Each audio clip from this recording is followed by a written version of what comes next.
entend souvent avec l'entité bleue dans le projet Hercule qu'on nationalise les pertes.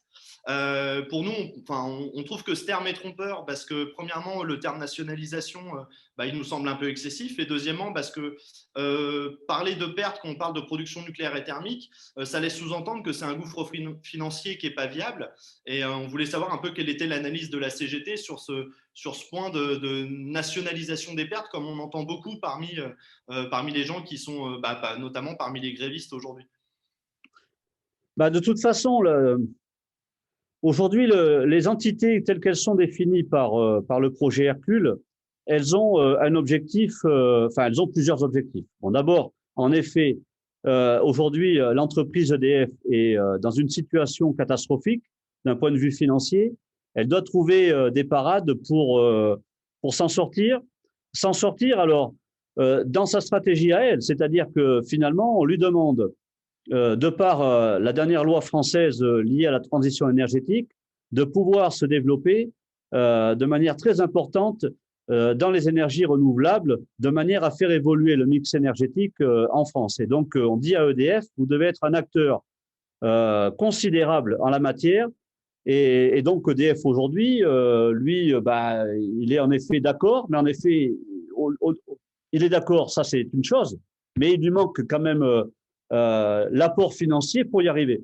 Et du coup, c'est vrai qu'en nationalisant aujourd'hui l'entité bleue, alors en désintégrant totalement la production, parce qu'on va séparer le nucléaire de l'hydraulique, un vendra sa production d'électricité au prix de l'Arenh et l'autre vendra sa production d'électricité au prix du marché.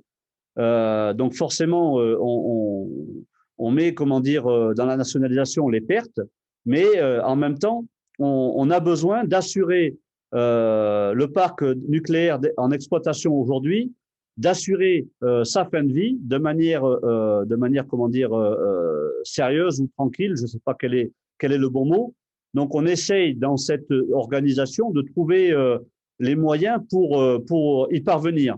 Je ne sais pas si EDF y arrivera, mais en attendant, c'est vrai qu'il est mieux de commencer par dire on nationalise 100% à 100% public donc cette entité, parce que si demain il arrivait des mésaventures à EDF, et en l'occurrence que sa stratégie s'avérait perdante, eh bien EDF pourrait à tout moment ouvrir le capital de cette entité. Rien ne l'empêche, rien ne l'empêchera demain.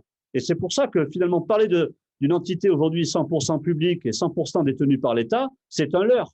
Un leurre, mais alors qui est vraiment aujourd'hui prendre les agents et l'intérêt général pour débenner, parce que au final, quand on voit la situation dans laquelle est l'entreprise, il serait quand même pas forcément intelligent de penser qu'EDF arrivera à s'en sortir. Ou alors l'État va demain considérer qu'il va falloir investir de manière importante dans l'entreprise et du coup trouver des solutions qui permettent d'investir finalement et de pouvoir lui doter de moyens pour investir. Mais en l'occurrence aujourd'hui, à part des grandes annonces, il n'y a pas de choses concrètes. Voilà, moi ce qui me semble aujourd'hui important de dire, c'est qu'on ne peut pas faire croire par des annonces qui tendent à dire que EDF Bleu 100% public, 100% détenu par l'État, c'est l'avenir. En fait, c'est l'avenir de pas grand-chose. On va mettre en concurrence la production hydraulique et la production nucléaire.